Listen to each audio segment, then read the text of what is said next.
지난번 그 윤리 상담을 좀 그것만 집중해서 잘 봐주셔도 60점 이상은 받지 않으실까 싶은데 4단원 갈게요. 스포츠 환경 윤리거든요. 저희가 스포츠를 즐기다 보면 환경을 파괴할 때도 있고, 그죠?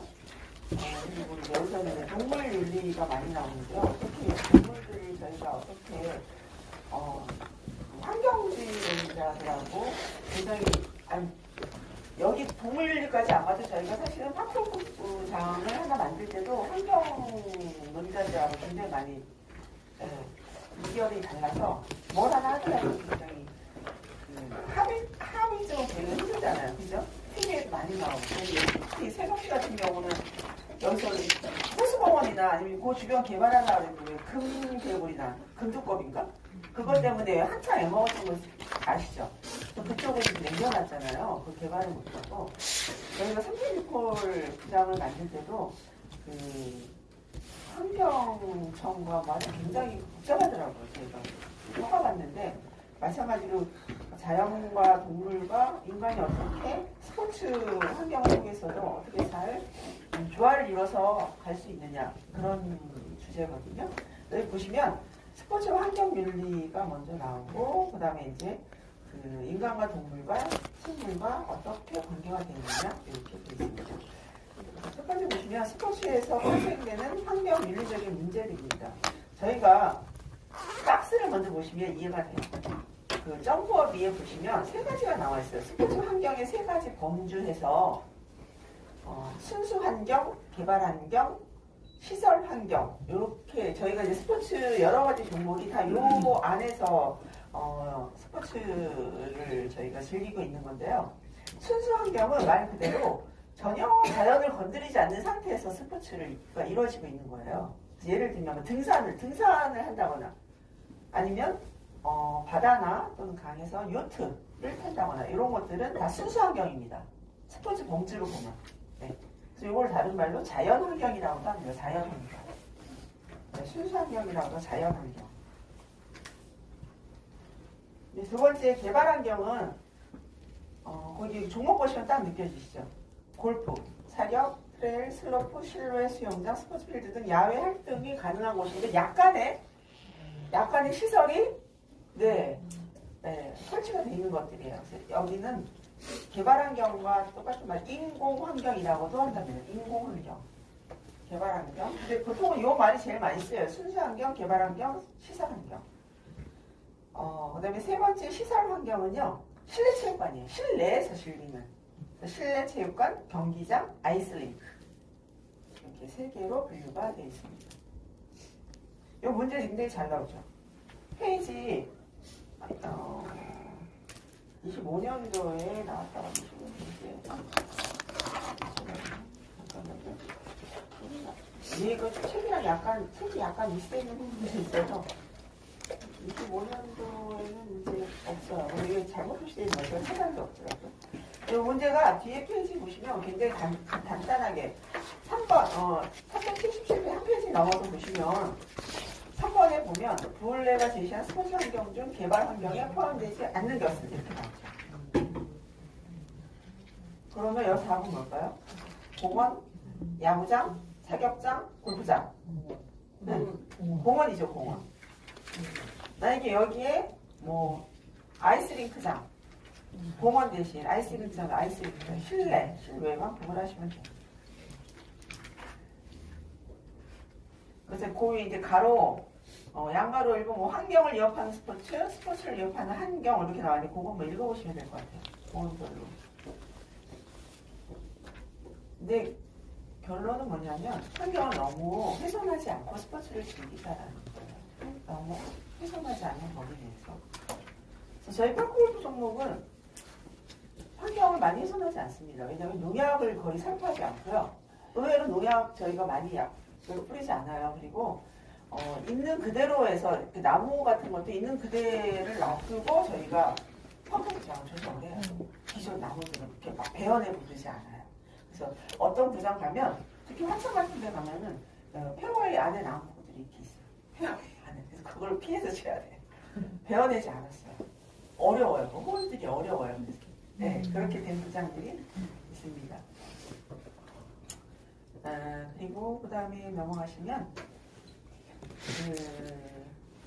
스포츠에 적용 가능한 환경 윤리학의 이론 이렇게 나와 있는데요. 크게 저희가 그 환경 윤리학 스포츠를 보면 자연 중심주의가 있고요. 자연 중심주의. 자연을 훼손하지 말면서 하자는 이렇게 자연 중심주의. 그럼 반대로 뭐가 있을까요? 자연의 반대? 인간 중심주의. 인간 중심. 아예 뭔 소리야?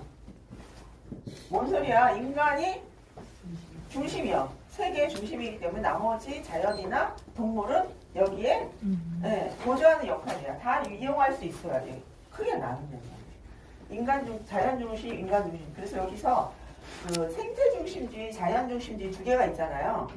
그게 다 자연 중심주의예요. 거기에 들어가는 거예요. 분류를 크게 하면. 그리고 그 뒤에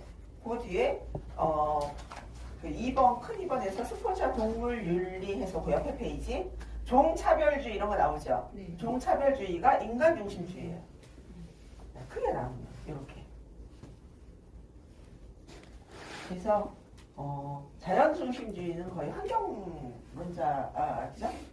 그분들은 동물들에게 식물들에게 뭘 주면 안 돼요. 고통을 주지 말아야 된다는 뭘 하든 만약 고통을 주지 말아야 된다.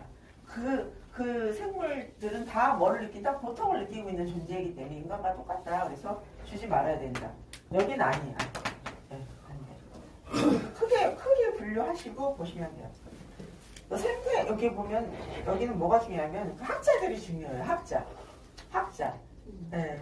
그래서 생태 중심주의에서는 뭐 알도 레오폴드, 한나 요나스, 가토, 히사타케, 아르네 네스. 그다음에 자연 중심주의, 인간, 동물, 생물. 여기 무생물이 빠졌죠. 인간, 동물, 생물. 무생물은 생명이 있다라고는 저희가 치지 않고 빠져서 톨 테일러, 알베르트 슈바이처는 자연 중심주의를 주장했다. 주장한 거에 따라 분류를 해놓은 거예요. 이걸 큰 분류를 보면 다 자연 중심주의 학자들이에요. 자, 그 옆에 하나 적어놓으시면 알도 레오폴드는 대지윤리를 주장했다. 대지윤리를 주장한 학자. 대지윤리.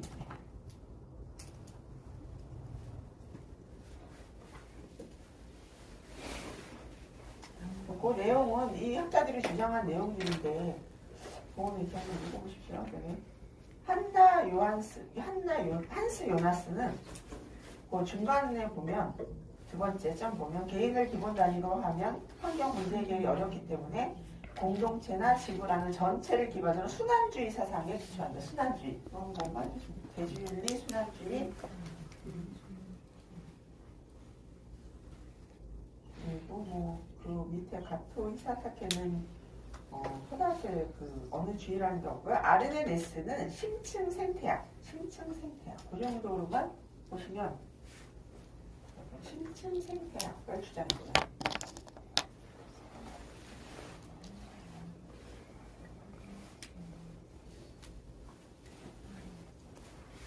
뭐 이걸 따로 나눠서 생태 중심주의냐 뭐 자연 이렇게 분류해서 나오는 것 같지는 않아요. 근데 그냥 자연 중심주의냐 인간 중심주의.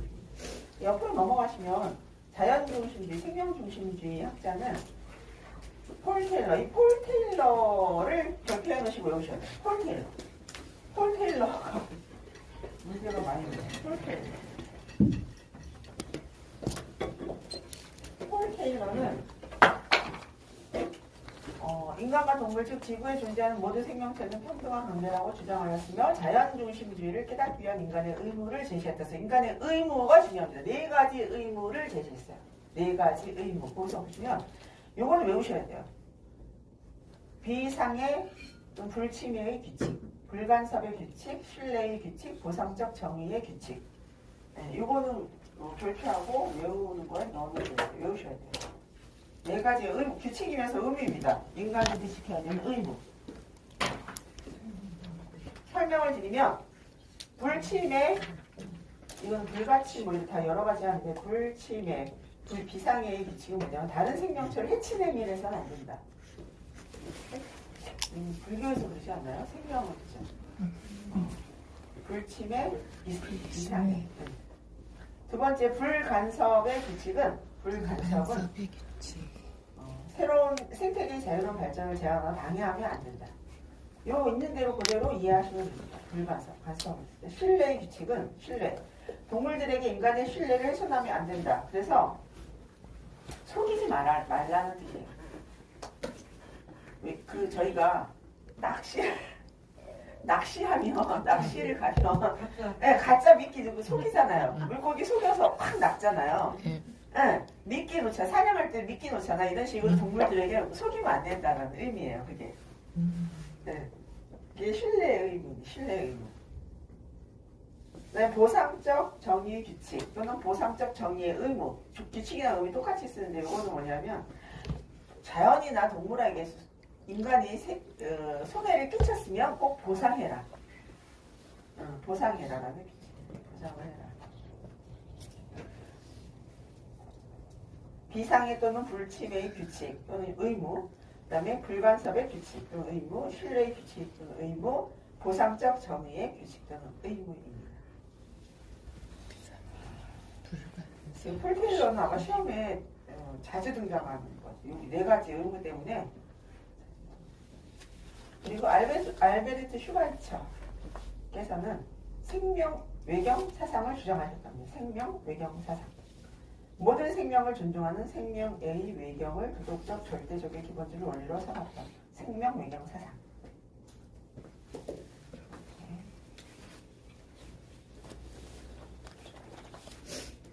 보시고요.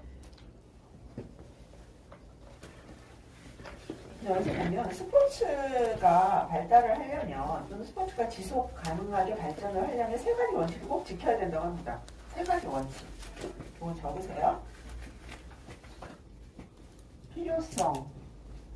스포츠가 발전을 하려면 지속 발전을 하려면 스포츠가 지속 발전을 가능하게 하려면 세 가지를 지켜야 된다고 합니다. 가능을 위한 3원칙.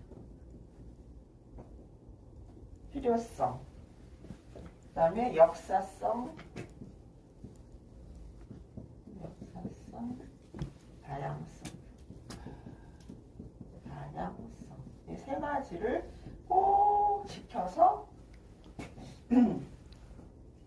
해야. 필요성은 뭐냐면 스포츠 발달 윤리적으로 필요한 거. 저는 윤리 과목이니까 필요성은 뭐냐? 꼭 필요한 것만 지어라요. 스포츠를 저희가 즐기는데 꼭 필요한 것만 지어라. 그런 의미래요. 필요하지 않은 것들은 짓지 말아라. 개발을 지양해라. 불필요한 개발을 지양해라. 필요성은 불필요한 개발 지양. 아까 개발하는 게 있었잖아요. 개발을 지양해라. 지양.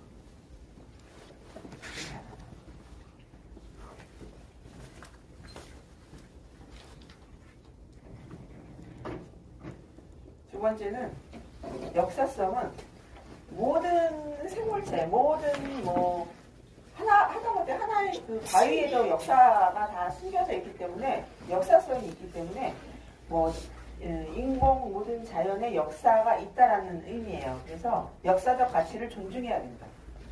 자연과 문화의 역사적 가치를 존중해라. 함부로 개발하지 말아야 돼요. 자연과 문화의 역사적 가치를 존중해라. 자연과 문화의 역사적 가치를 존중해라. 저희는 필요한 거 옛날 것도 막 뜯어내고 막 새로 막 짓고 그러잖아요. 그러니까 역사적 가치를 존중해라. 존중.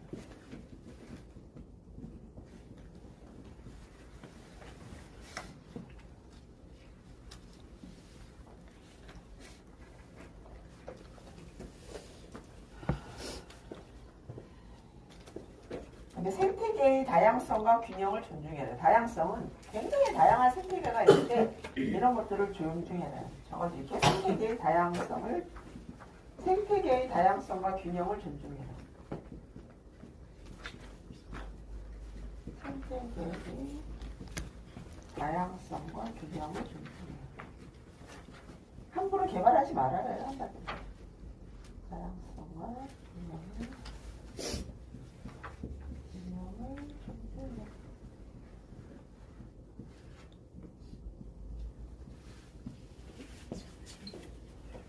스포츠가 지속적으로 발전을 하기 위한 3원칙. 지속적으로 발전을 하기 위한 발전 가능성 있는 3원칙. 윤리적으로 이해한 거, 윤리적으로. 불필요한 개발을 하지 말아라. 자연과 문화의 그 숨어져 있는 역사적 가치를 존중해라. 그다음에 생태계의 그 다양한 것들을, 균형적인 것들을 함부로 깨뜨리지 말아라. 저희는 뭐 하나 지으려고 막 산 다 깎잖아요. 깎아지 막 지어버리고 거기 살아있는 그 둥지나 아니면 그 동물들 둥지를 다 그냥 생각하지 않고.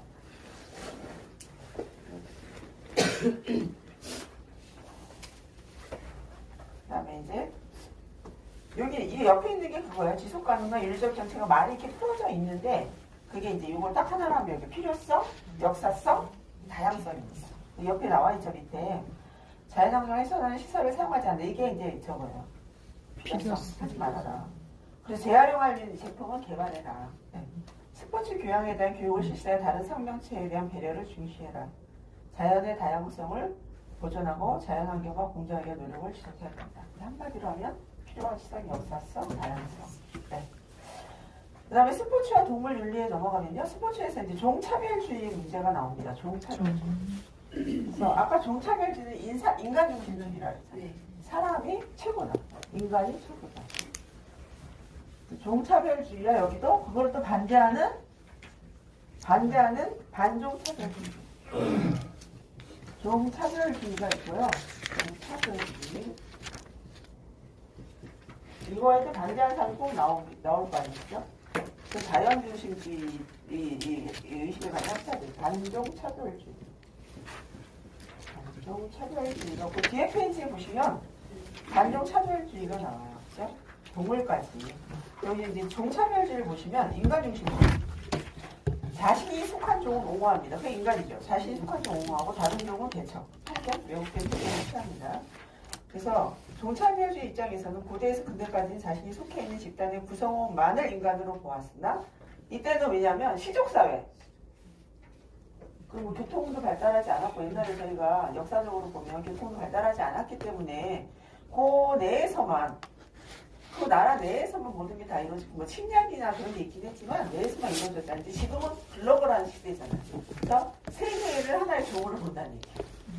지금은 뭐 인종차별 아직도 하긴 하지만 많이 무너지고 있잖아요. 그래서 전 세계인을 하나의 종으로 본다 이런 얘기예요. 스포츠와 관련한 인간의 목적성을 위해 약물투여 실험 등에 의한 동물을 이용하면 이게 이제 네, 하지 말아라. 그런 것들 동물들에게 미끼도 주지 말고 고통도 주지 말아라. 아까 학자들 나온 것들이. 그래서 동물을 뭐의 대상으로 이용해요? 인간들은 유의의 대상으로 이용해요. 보면서 깔깔깔 웃잖아요. 저희가 왜 그 해외 토픽 이런 데 보면 막 뭐 바퀴벌레 이런 거 놓고 막 경주시키고 막 그런 거 하잖아요. 그죠?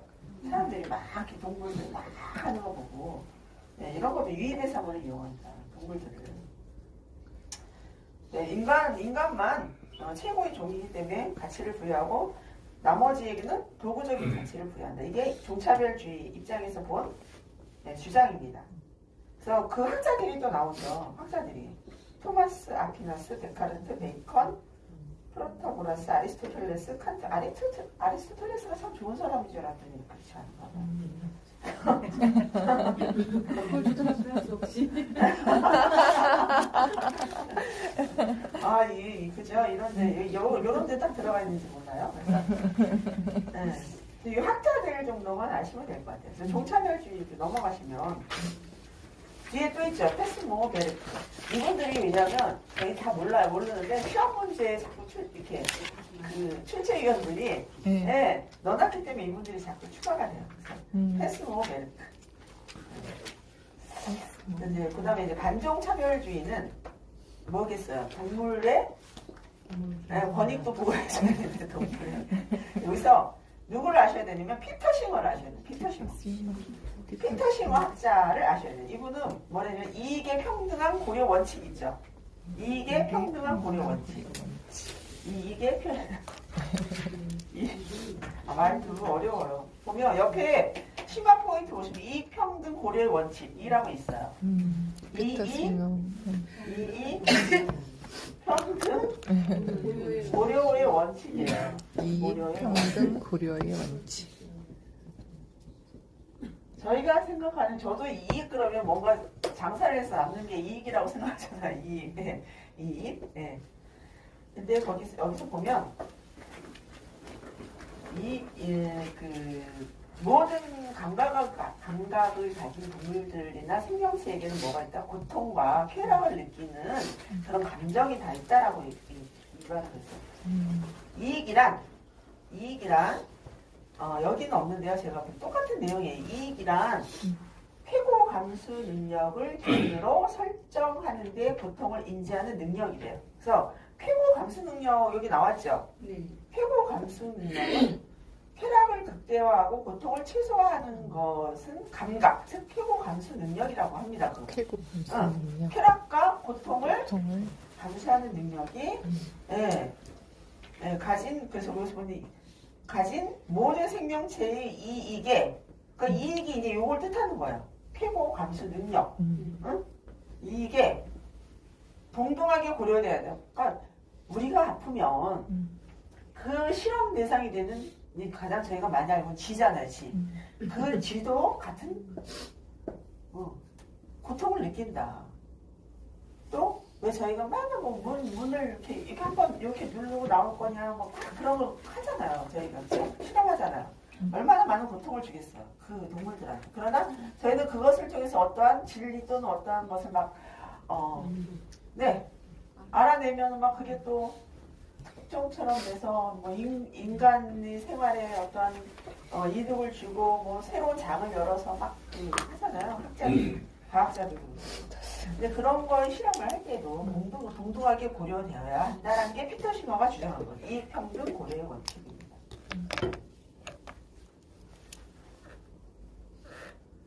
이익평등 고려의 원칙. 따라서 인간뿐만 아니라 감각을 가진 모든 동물도 도덕적 배려의 대상이 되어야 한다. 최고 감수 능력은 그런 겁니다. 그래서 이 사람은 동물 해방론을 주장했던 겁니다. 동물 해방론. 피터 싱어가 동물 해방론을 주장했습니다. 근데 그 다음에 있는 학자가 제레미 벤담 그리고 레건. 레건 이렇게 세 학자인데요. 레건은 동물 권리론을 주장했던 동물 권리론. 동물에게도 권리가 있다. 삶의 주체로서 자신의 삶을 영위할 권리를 가진 동물의 도덕적 지위를 인정했는데 이게 동물 권리론입니다.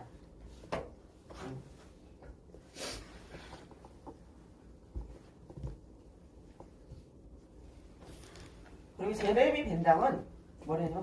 그들도 그 실험의 대상이 되는 동물들이 고통을 당하느냐 아니냐가 중요한 것이다. 이런 걸 주장합니다.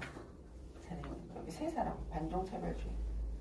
그래서 여기 541페이지 문제를 가시면 541페이지 6번 문제를 한번 보셔요. 541페이지 6번. 그러면 레번의 동물 권리론 있죠.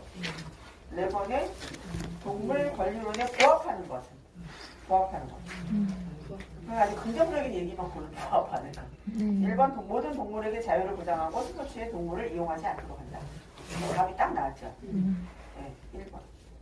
그래서 2, 3, 4번은 다 저희가 이용하는 거예요.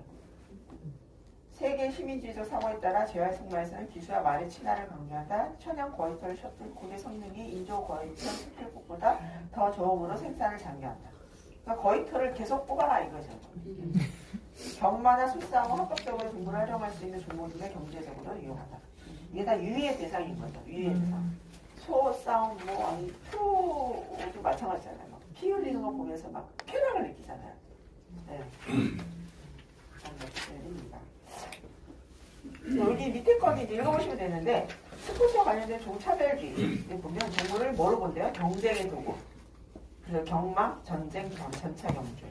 유희의 도구로 본답니다. 그래서 소싸움. 뭐 인간과 동물이 싸우는 건 동물과 동물은 소싸움, 개싸움, 닭싸움. 그다음에 영구도구로도 많이 이용하죠. 제일 많이 이용하죠. 이렇게 동차별주의적인 스포츠와 관련된 것입니다. 요거 밑에 거도 원칙이기 때문에 그냥 이해를 하시면 될 것 같아요. 문제가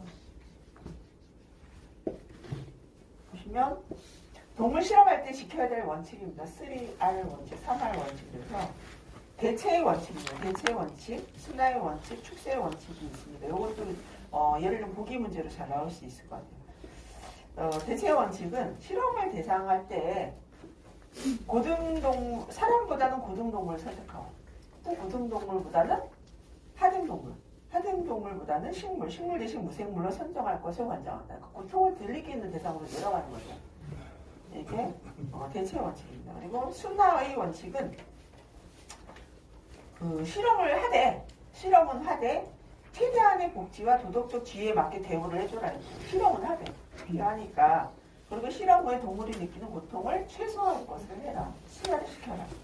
네, 축소의 원칙은 실험은 하되 그 실험 대상자의 수를 웬만하면 줄여라. 축소의 원칙. 대체의 원칙, 순화의 원칙, 축소의 원칙 세 가지가 있습니다. 여기는 종차별주의냐 아니면 아까 인간중심주의냐 자연중심주의냐 그거를 딱 해서 분류하셔서 공부하시면 돼요.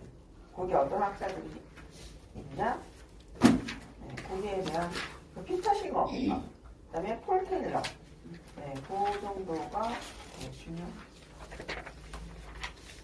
5번 넘어갈게요. 379페이지 스포츠와 폭력입니다. 폭력. 이건 뗄래야 뗄 수 없는 문제죠. 스포츠와 폭력은 뗄래야 뗄 수 없는 문제예요.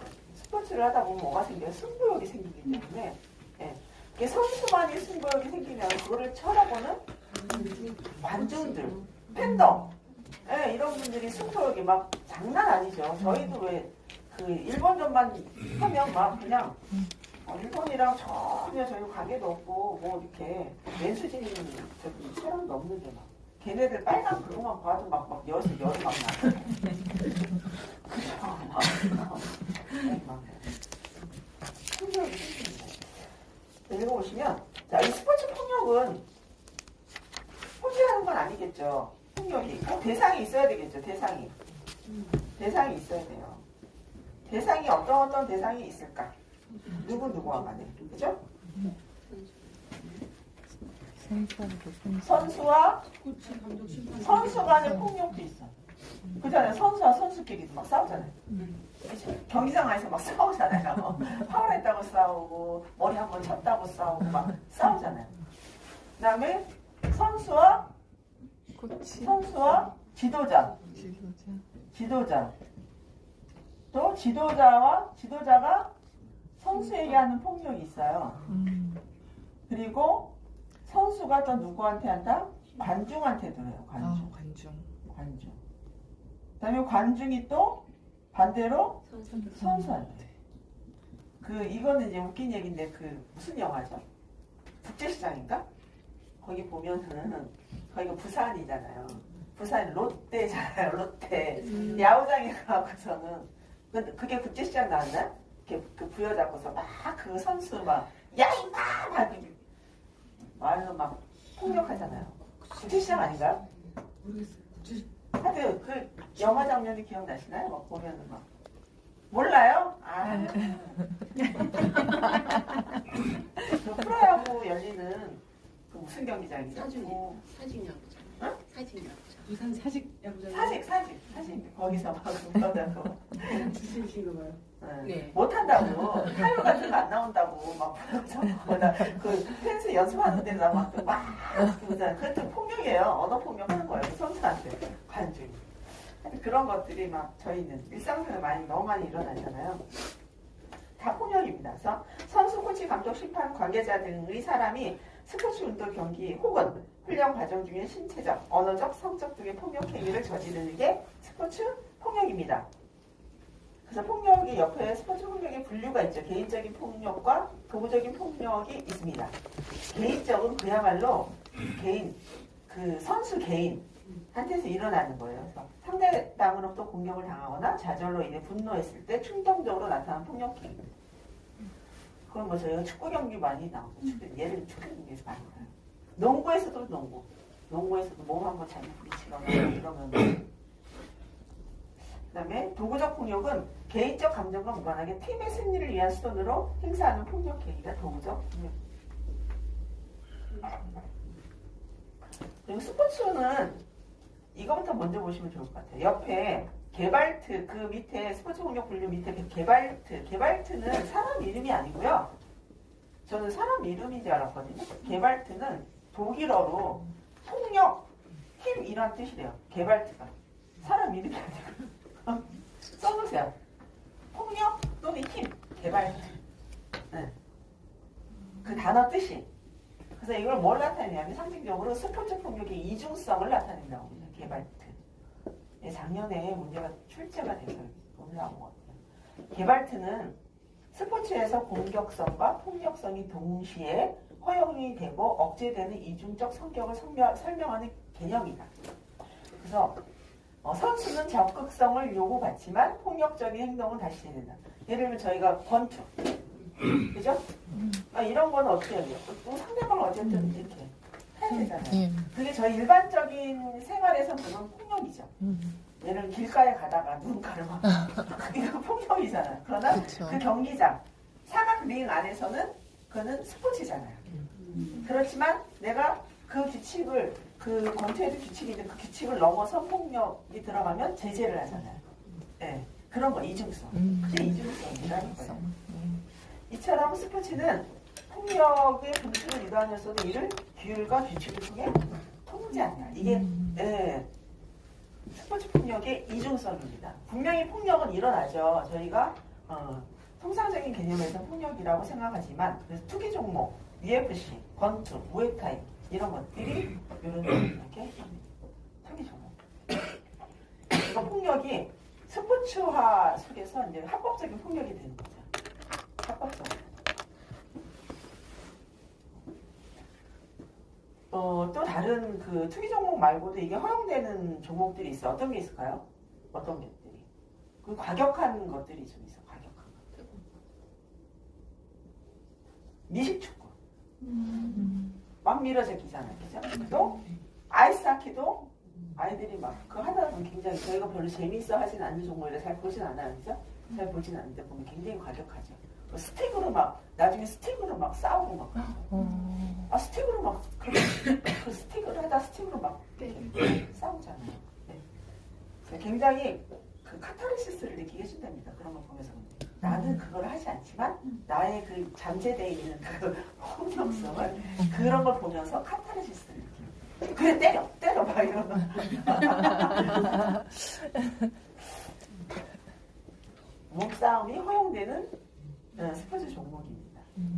그래서 허용되는 폭력이 막 투기 종목, 럭비, 아이스하키 이런 것들은 허용되는 폭력인 반면에 통제되는 폭력이죠. 그러면 과도한 반칙이나 고의적인 반칙들은 또 그렇게 통제를 하는 게 굉장히 어렵죠. 그거 굉장히 어려워요. 경계선이 되게 어려운 거예요. 그들은 다 알아요. 근데 선수들은 다 알아. 그죠? 연습하면서 선수들은 다 알아요.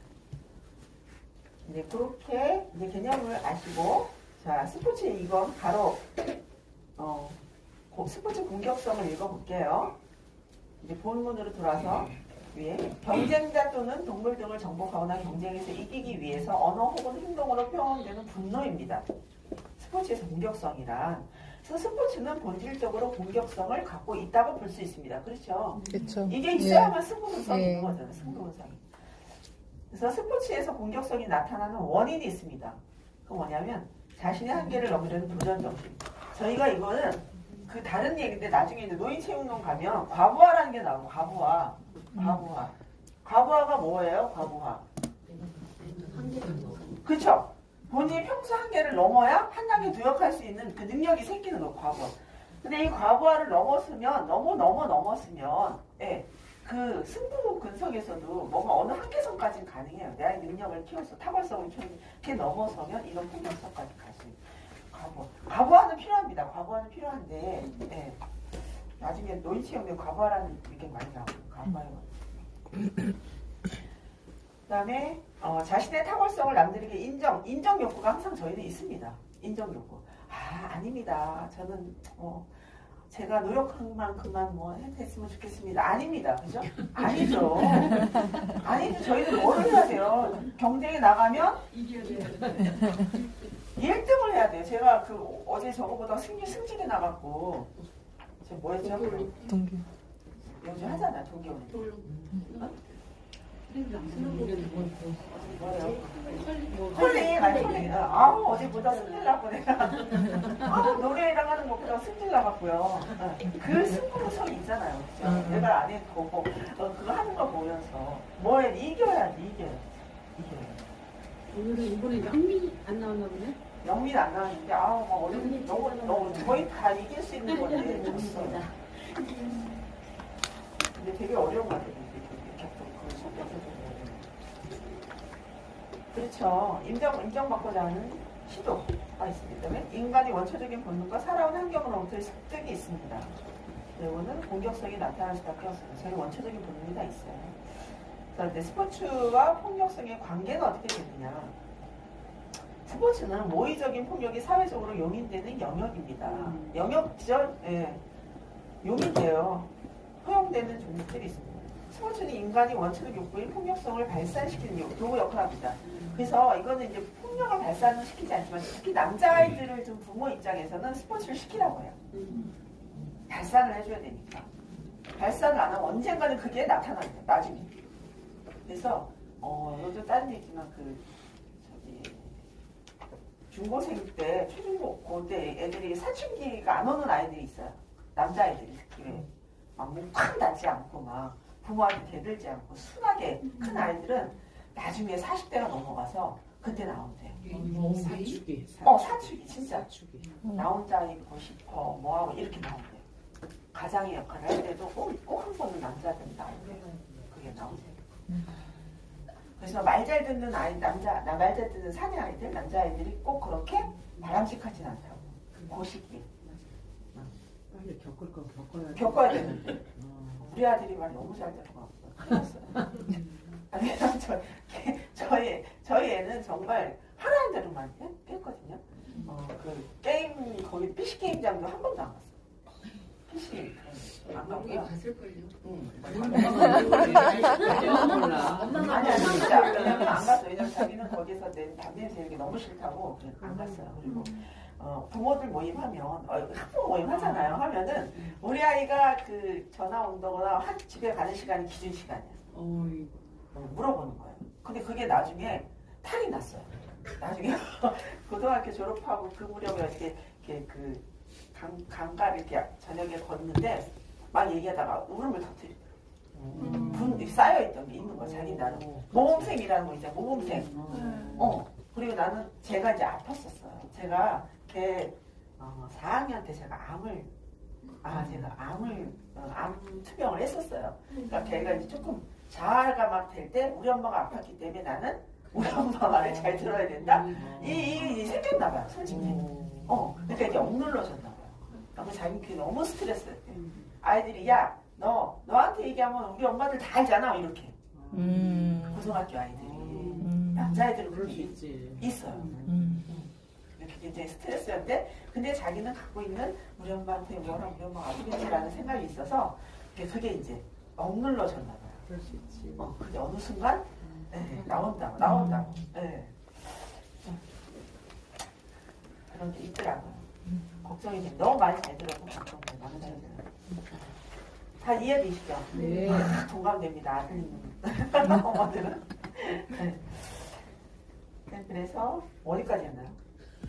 폭력을 발산시키는 도구 역할을 합니다. 스포츠로 돼서 나가서 축구한다거나 이럴 때는 말리지 말아야 된대요. 아이들은 그런 데서 뭔가 발산을 하고 와야 돼요.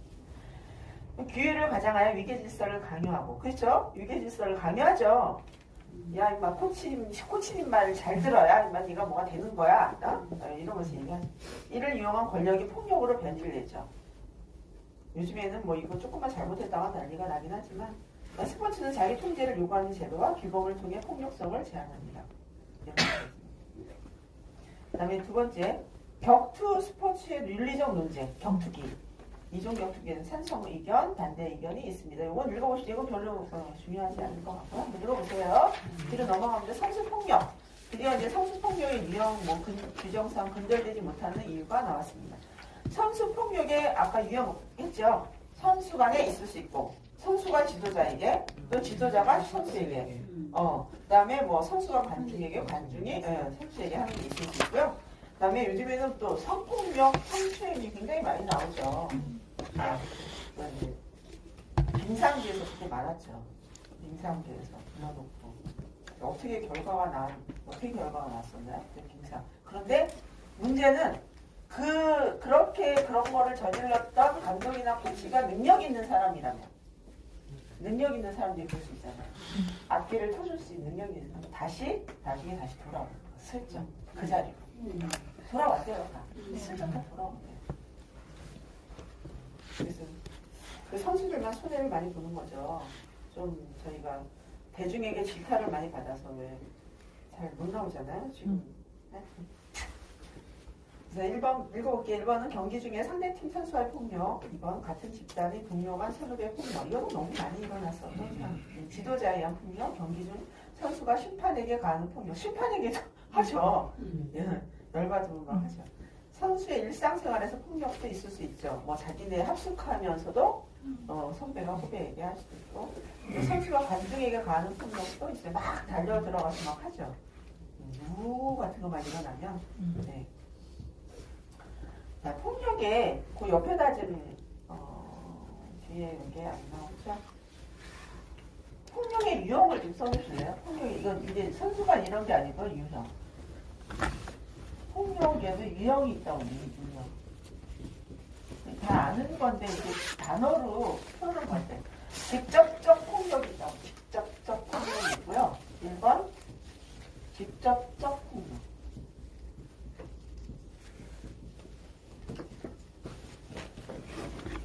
이거는 직접 있으면 아닙니다. 구조적 폭력. 그렇잖아요.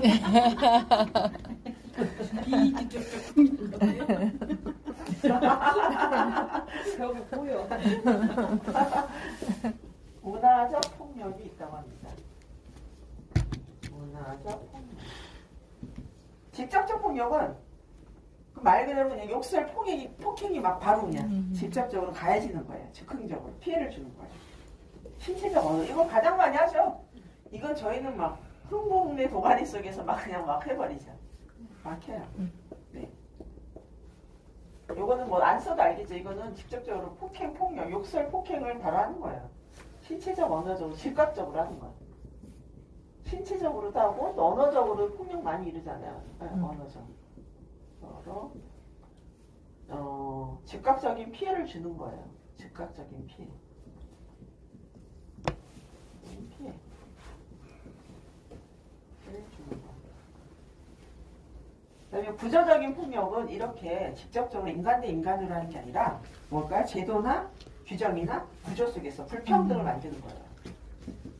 자, 제도, 규정, 구조 속에서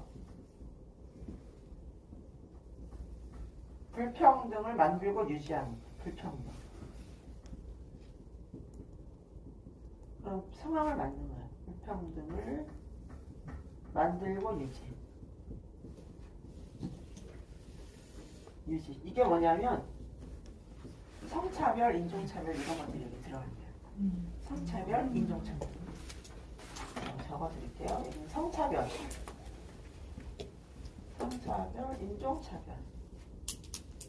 인종차별. 여기는 뭐예요? 폭력, 아까 언어적 폭력, 욕설 폭행하는 거. 욕하고 또 폭행하고. 이건 욕설은 언어적 폭력, 폭행은 신체적 폭력. 문화적인 폭력. 문화적인 폭력은 언어나 전통, 관습, 미디어 등을 통해 폭력을 정당화하거나 미화하는 것. 긴데. 그냥 언어, 전통, 그다음에 관습, 미디어 등을 통해서 미디어를 통해서 네, 폭력을 정당화하거나 미화하는 거예요. 폭력을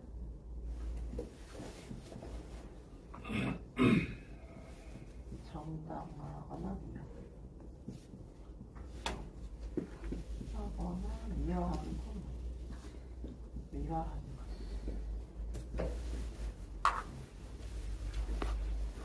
그래서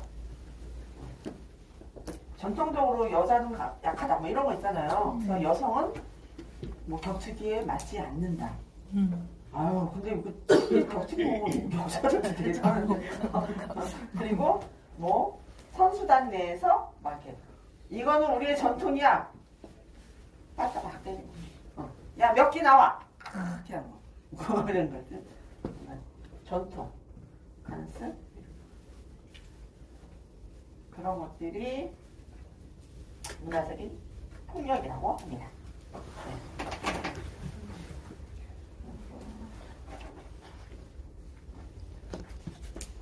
여기에 적는 김에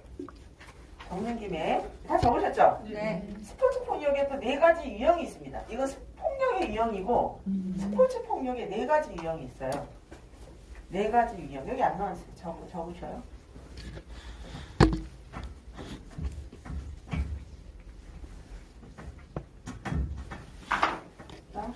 스포츠 폭력의 이렇게 4가지 유형. 4가지 유형이 있습니다. 뭐냐면 첫 번째, 사실 이거는 미약한 단순한 신체 접촉.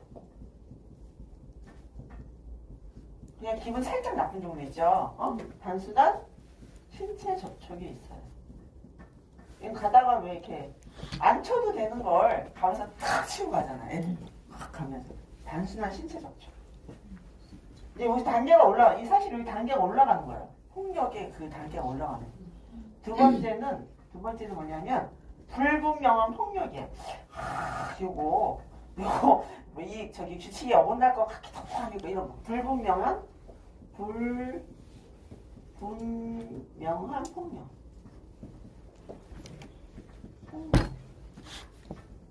살짝 이거를 다른 말로 경계 폭력이라고 합니다. 경계 상상이 경계 폭력. 스포츠 폭력. 근데 이거는 뭐랑 맞닿아 있냐면 스포츠의 뭐라 그러죠? 서로 간에 용인되는 것들이 있어요. 서로 간에 있잖아요. 독자성, 스포츠 윤리의 독자성이 있었잖아요. 약간 묵인되는 것들이에요. 서로 간에 그런 거. 용인되는 암묵적으로 용인되는 거예요. 암묵적으로 용인되는 거. 암묵적으로 용인되는 폭력. 그러니까 너도 하고 나도 하고. 그래서 아이스하키에서 뭐 싸움, 몸싸움 한다는 건 암묵적으로 용인입니다. 그리고 뭐 그 야구에서 빈볼 던지는 것도 암묵적으로 용인되는 거. 그다음에 세 번째로는 법정까지는 가지 않겠지만, 법으로까지는 가지 않겠지만 준범죄적 폭력입니다. 준범죄적 폭력. 요거 고발을 해? 폭력. 준범죄적 폭력. 이건 다른 말로 유사범죄, 범죄행위야 유사범죄행위에 해당합니다. 유사범죄행위. 예를 어떤 걸 들어 벤치 클리어링 이걸 예를 들어 벤치 클리어링이 왜 떼거리로 나가서 싸우는 거잖아요.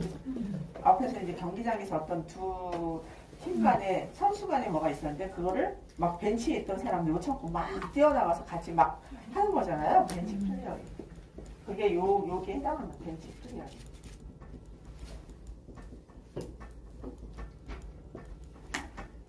이 정도는 아시죠? 아무리 스포츠 경기를 안 봤다 하더라도 이 정도는 그죠? 그 다음에 범죄, 그 다음에 나오는 게 마지막으로 범죄 수준의 폭력이에요. 4번. 범죄 수준의 폭력.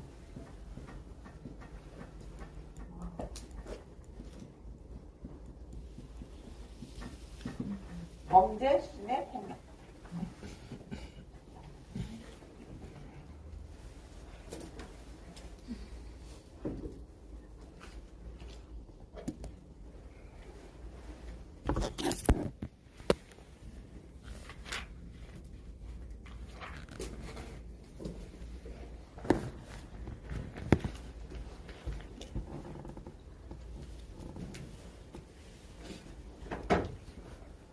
이거는 법을 완전히 위반하는 거예요. 위반하는 거라 이유를 불문하고 범죄로도 기소될 수 있는 폭력이 범죄자로 기소될 수 있는 폭력이에요.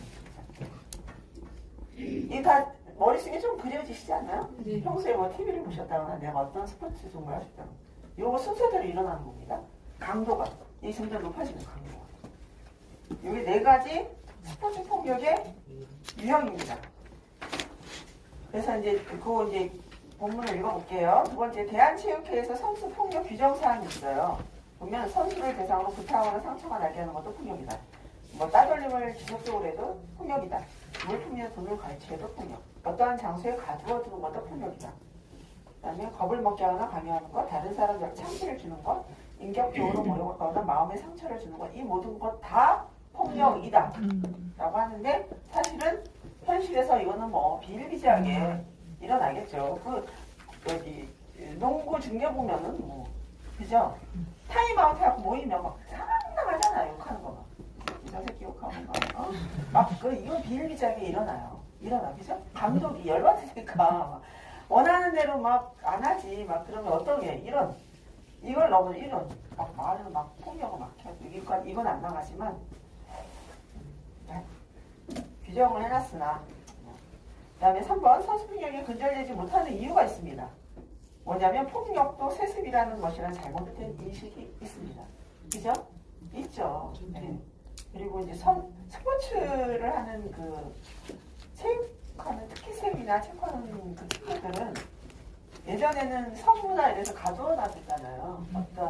요즘에 합숙도 함부로 못 시킨다고 하죠. 합숙도 다 그냥 출퇴근 시키고 아이들이 하면서 통학하면서.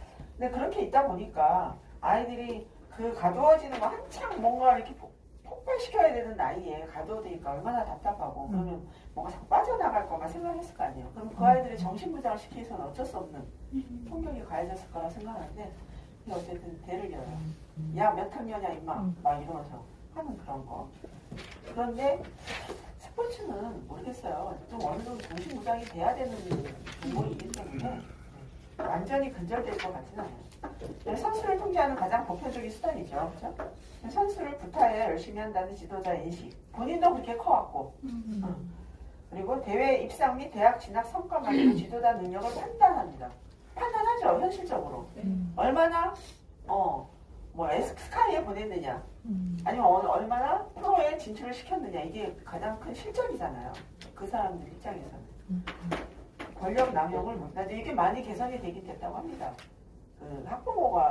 예전에 학부모가 스포츠 종목 아이 하나를 기르려면 학부모 역할이 굉장히 컸습니다. 그래서 코치님이나 감독을 따라다니면서 하여튼 저희가 상상할 수 없는 것까지 다 했어요. 하고 진짜. 그런데 지금은 그게 이제 많이 바뀌었다고 하긴 해요. 그리고 처음 개선이 많이 됐대요. 감독 이런 분들이 어느 정도의 급여 수준이 그래도 많이 올라갔대요. 근데 코치 같은 경우는 조금 아직 미약하긴 하지만 많이 올라갔대요. 그래서 야 받을 만큼 받아 막 그래요. 괜찮다고. 그리고 4번 폭력에 대한 소극적인 사후 대처 및 이해관계에 대한 이중적인. 왜냐하면 가장 네트워크 그물망이 스포츠계가 가장 많이 심어요. 선후배. 저는 뭐 하여튼 그게 정말 너무 촘촘히 얽혀져 있어서 그거 지금 깨트리기 너무 힘들어요. 예를 들면 한 체대, 용인대 이런 체대의 있잖아요. 그런 그 라인을 저희가 무너뜨리기 쉽지 않다고요. 현실에서. 그렇다 보니까 그다음에 그 밑에 이제 박스 잘 보십시오. 박스. 네, 요거는 시험 문제 아주 그냥. 특히 한나 아렌트의 악의 편범품은 꼭 알아주셔야 됩니다. 자, 이건 뭐냐면 한나 아렌트라는 분이 작가인데 정치 철학자라고 되어 있죠. 이분이 읽어보면 한나 아렌트의 저서 예루살렘의 아이 히만에 나오는 내용이 악의 평범성이란 단어가요. 용어가 한나 아렌트는 홀로코스트와 같은 역사 속 악행이 광신자나 반사회성 인격 장애자들이 아니라 국가에 순응하며 자신들의 행동을 고통이라고 여기는 평범한 사람들에 의해 행해진다고 주장했다. 이분이 전범 있죠. 전범. 제2차 세계대전 전범의 그 재판에 갔었대요. 재판하는 데 갔더니 전범이라고 하는 사람들이 전혀 본인들이 그 많은 유대인들을 죽여놓고, 아니 유대인뿐만 아니라 다른 인종들도 죽였잖아요. 다른 종족들도, 민족들도. 근데 전혀 죄를 뉘우치지 않더라는 거예요. 나는 그냥 그 상황에서 할 일을 했을 뿐이다. 그래서 악의 평범성이에요. 뭔 내용인지 아시겠죠? 저희 주변에도 똑같아. 고발 뭐 이런 거 이렇게 보면은 거기 나오는 용의자들 뭐 어떤 사람은 심지어 잘생기기까지 했어요. 몽타주 나오는 거 보면 눈좀 찢어지고 뭐 이렇지 않은 사람 많잖아요. 아니 이게 가장 그렇잖아요. 그래서 요즘에는 그 성추행, 성폭력자는 뜨긴 떠요. 그죠? 어디 산다라고 그 주변 예를 들면 서울 같은 어느 구 어느 동에 떠요. 와요 다. 그래서 무시무시해요. 우리 아파트 단지에 이런 사람이 막 이러는데 그거 아니면 지나가면 모르잖아요. 몰라요. 내 주변에 그런 사람들이 살아도 저희가 몰라요. 일반인이라고 생각하지 절대 저 사람은 뭐 살인자 이렇게 생각하지 않아요. 네. 그게 아직 평범성이에요. 한나 아렌트. 이거 굉장히 시험 문제 잘 나와요. 한나 아렌트의 악의 평범성 알아두셔야 되고요. 이건 진짜 알아두셔야 돼요. 자기의 평범성. 폭력 이론이에요. 저 적을게요. 거기 내용을 몇 가지 적을게요. 이건 정리를 좀 해주시면 돼요. 폭력 이론. 한나 아렌트라는 사람의 아렌트의 이름 그걸 먼저 해요. 악의 평범성. 악의 평범성을 주장한 거예요. 평범성은 한나 아렌트. 한나 아렌트라 이게 짝 지어서 나오는 게 있어요. 짝짓기. 두 번째는 뭐냐면 푸코라는 사람이 주장하는데 규율과 권력을 주장해요. 규율과 권력. 그래서 이거는 누가 푸코라는 사람이 주장을 했는데요. 여기에는 이게 파놉티콘이라고 있어요. 판옵티콘 저기 보면 판옵티콘 적어보세요. 판옵티콘이라고 있는데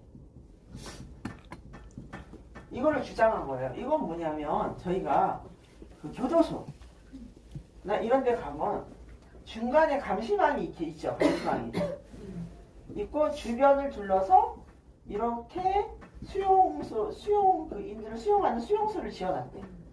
이렇게 여기다 범죄자들이 있는 거예요. 여기 중간에서 이들을 다 뭐 하는 거예요? 감시하는 거예요. 이게 판옵티콘이에요. 이렇게 모양 생긴 게 판옵티콘. 판옵티콘. 그래서 이게 권력 있는 사람이 뭐야? 이 위에서 얘 내려다보는 거야. 이런 사람들이 권력 있는 사람들이 있으면 규율이 잘 잡힌다. 어떻게? 감시받으니까. 이게 파노티콘 이거거든요. 파노티콘. 포코라는 사람이 했고요. 세 번째 또 아리스토텔레스가 나와요. 이분은 분노라는 거를 이게 큰 제목은 뭐예요? 폭력 이론이에요. 폭력 이론. 폭력에 관한 이론이에요. 폭력 이론. 이건 아리스토텔레스. 아리스토텔레스라는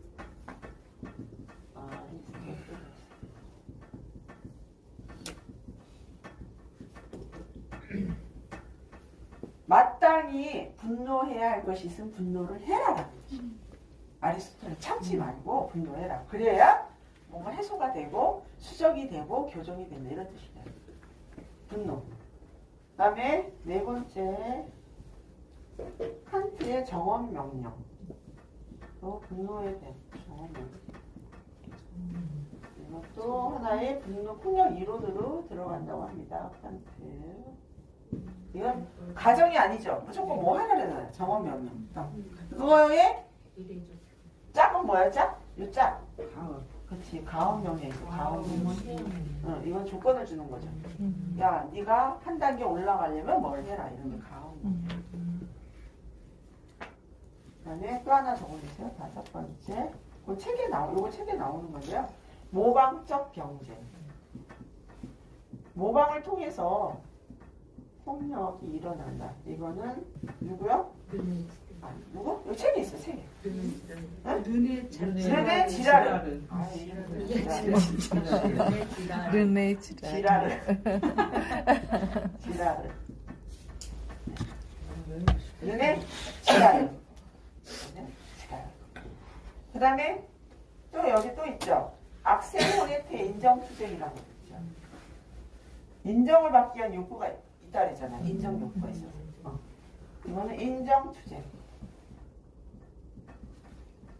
이건 누구? 악셀 호네트라는 분이 주장을 했다. 인정투쟁. 이게 폭력 이론이에요. 이거 읽어보시면 돼요. 악셀 호네트 인정투쟁은 인간이 태어나면서부터 누구의 인정을 받아요? 다른 사람의 인정을 갈망해요. 애기 때도 뭐 이렇게 한번 빵 끄고서 이제 잘했어. 이거 다 인정받아요. 그런 것부터 이제 비롯된다 이거예요. 근데 쳐다보잖아. 애들이 뭐 하나 딱 만지고 엄마를 딱 쳐다봐. 쳐다봐. 근데 인정받는 욕구. 그거 아주 애기 때부터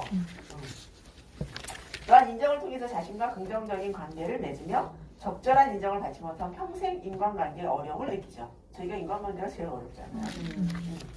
호네트는 인정의 부재가 개인의 자아 실현을 막으며 여기에서 일어나는 좌절감, 불효감 등의 감정은 폭동이나 시위 같은 사회 갈등을 유발한다고 본다. 그래서 인정투쟁. 그래서 저희가 이제 앞으로 이제 지도사 하실 거 아니에요? 하시면 사실은 못하죠. 처음 들어왔는데 잘하는 사람이 어디 있어요?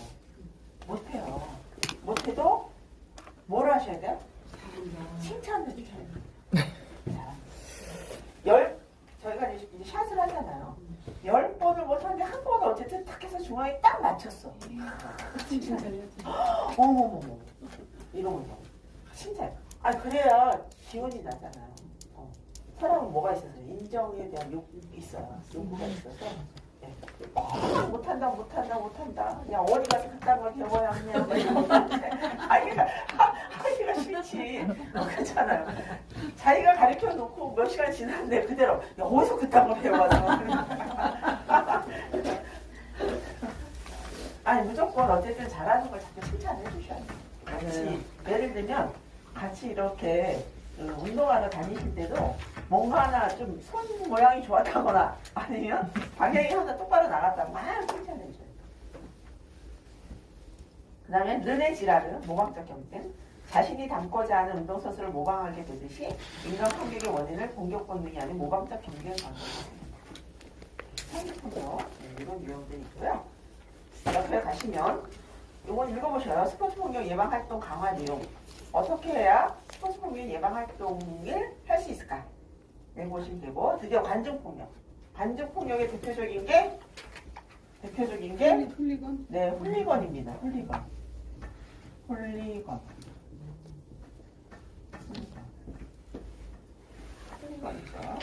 저 밑에 옆에 10만 포인트 쫙 내려가면 훌리건이즘 있죠. 훌리건이즘. 스포츠팀 응원을 핑계로 폭력적 행동을 주장하는 게 훌리건이즘이라고 하는데요.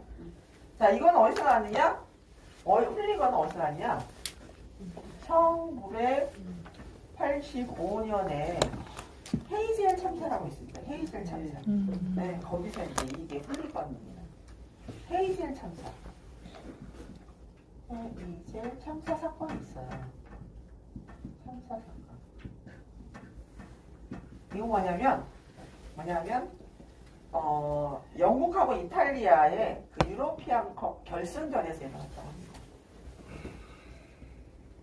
그래서 이제 막 관중들에 의한 참사가 일어난 거예요. 서로 막 자기 응원하는 응원팀 응원하다가 막 격분해갖고 밑에 39명이 사망해서 그래서 거기서 훌리건이라는 게 지금 가장 많이 나타나는 게 축구 때문에 이런 폭동이 많이 일어나는 거죠. 축구에서 폭동이 굉장히 많이 일어나는 거예요. 그래서 뭐 축구 경기하다가 양국 간에 전쟁이 일어난 경우도 있다고 해요.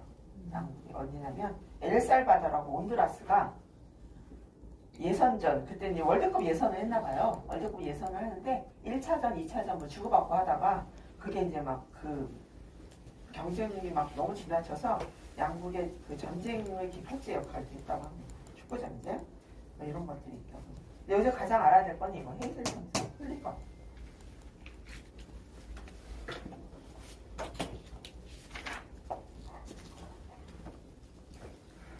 여기에는 훌리건이 폭동하는 이유가 있다고 합니다. 훌리건이 괜히 폭동을 일으키는 게 아니에요. 훌리건이. 왜냐하면 항상 경기에는 뭐가 있어요? 항상 경기에는 판정이란 게 있죠. 판정이란 게 있어. 그런데 사람의 심리가 우리 편에 우호적인 판정이 나온 건 정당한 정확한 판정이에요. 그잖아요, 심리적으로. 그러니까 이제 저쪽에 똑같은 상황인데 저쪽에 유리하게 좀 편파 판정이 이상한 편파 판정. 불법이요. 근데 축구 경기에도 아무리 이 시스템이 들어와도 주심이 판정 먼저 하잖아요, 그죠? 편파 판정이 있을 수밖에 없어. 사람이 눈이 아무리 정확해도 그잖아요. 모든 상황을 다 볼 수는 없어요. 모르고 뒤통수 일어난 일을 잘 못 볼 수도 있어요. 편파 판정이 있을 수도 있어요. 편파 판정이 일어났어요. 폭동 이유가. 그 다음에 뭐가 있었냐면 이거를 하기 전에 그 전조현상이 꼭 있다고 했어요. 기억나시나요?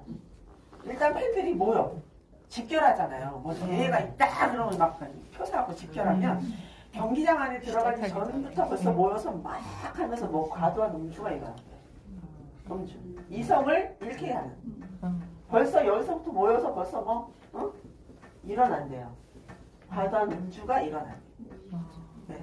그리고 이 당시에 뭐가 있었냐면 이건 이제 그 당시 산업이나 이런 국제 정세에서 실업이 굉장히 실업률이 높았대요. 이게 훌리건이 일어난 이유가. 그래서 실업에 대한 상대적 박탈감이 사람들이 막 갖고 있었대요.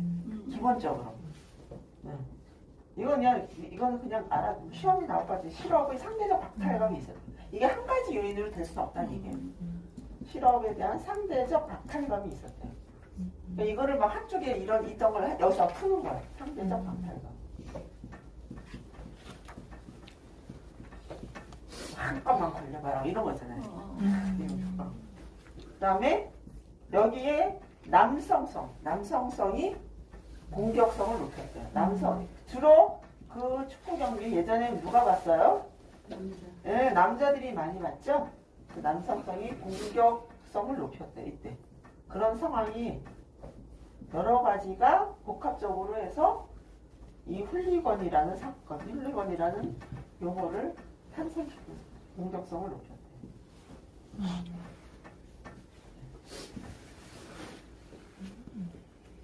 부가가치 이론이 있었잖아요. 기억나시나요? 수렴성 기억나시나요? 부가가치 이론이라고 있어요. 폭력이 일어나지 않고 기억나요? 부가가치 이론 처음부터 일어나지 않고 이런 것들이 다 조직이 보여서 나온다. 부가가치 나중에 한번 보세요. 부가가치 이론. 왜 전형 이론, 집단 행동을 하려면 전형 이론, 수렴 이론이 있어. 익명성을 가잖아.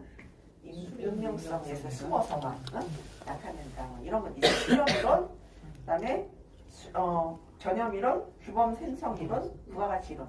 기억나시나요? 들은 기억나요. 들어온 거 같지요? 네. 그런데 사실 집단 행동이잖아요. 집단 행동, 그죠? 집단 행동에서 폭력까지 간 거죠. 이런 거를 읽을 수 있다. 그래서 보면 관중 폭력이 대표적인 게 훌리건인데 경기 중 관중의 경기 중에 관중의 폭력이 있대요. 왜냐하면 관중의 언어나 비언어적 폭력이 있습니다. 누구에게? 선수나 감독에게. 관중이 상대팀 또는 자신이 응원한 선수의 경기력이 부진할 경우에 야유, 욕설, 물건을 던지는 등 폭력적인 행위를 합니다. 하잖아요. 물병 같은 거 던지고 막 부정하네. 아니면 자기가 뛰쳐들어가잖아요. 뛰쳐들어가. 두 번, 사이버 폭력이 있죠. 요즘에는 익명성을 활용하여 스포츠 선수의 욕설이나 악플을 작성하고 피해자에게 정신적인 고통을 주는 거죠. 그다음에 관중 폭력이 발생하는 원인이 여기 다 있습니다. 이게 이제 그 집단 행동을 일으키는 원인이에요. 보면 군중의 분위기가 익명성을 빌미로, 그죠? 누가 먼저 시작했는지 몰라. 하다 보면 누가 먼저 했는지 몰라. 네. 그래서 공격적이고 파괴적인 행동이 나타납니다. 그러나 이 행동을 했다고 해서 뭐가 없어요? 개별성과 책임성이 없습니다. 누가 먼저 했는지 모르고. 그리고 선수들의 폭력이 군중에게 동조감을 주어서 관중의 난동으로 발전시킵니다. 상대편 관중과 신체적 접촉이 일어나기 쉬운 환경에서 폭력이 발생. 표가 없으면 나눠져 있잖아요. 구장에 가면 이쪽은 누구 응원단, 응원석이 나눠져 있는데 여기 표가 없어 이쪽으로 가서 볼 수도 있어요. 그럴 때 그냥 숨죽여서 보면 되는데 근데 왜 갑자기 막 흥분해갖고 막 할 때 이럴 때 이런 폭력이 일어나죠. 네. 이쪽에 내가 예를 들면 이렇게 관중석에 있으면 이쪽으로 청룡팀 뭐 예를 들면 이렇게 했는데 여기 표가 없어 여기 갔어. 근데 얘가 홈런을 쳤어. 우리 팀이. 얘는 신경질나 죽겠는데 나 혼자 이러면 그러면 얘 나머지 애들이 어떻게 써요? 승질나지. 이럴 때 그 좀 활동적이고 그런 분들은 뭐라고 안 그러겠어요, 사람. 그러면 이제 막 시비가 붙는 거지. 야 임마 자유대한민국에서 내가 내 팀 응원하겠다는데 네가 뭔 상관이야 이러면서 막 하기 시작하면 폭력이 일어날 수밖에 없잖아요. 그죠? 네. 그다음에 승리 지상주의가 폭력성을 유발하죠. 무조건 예방을 한번 읽어보시고요. 자 넘어갑니다. 아주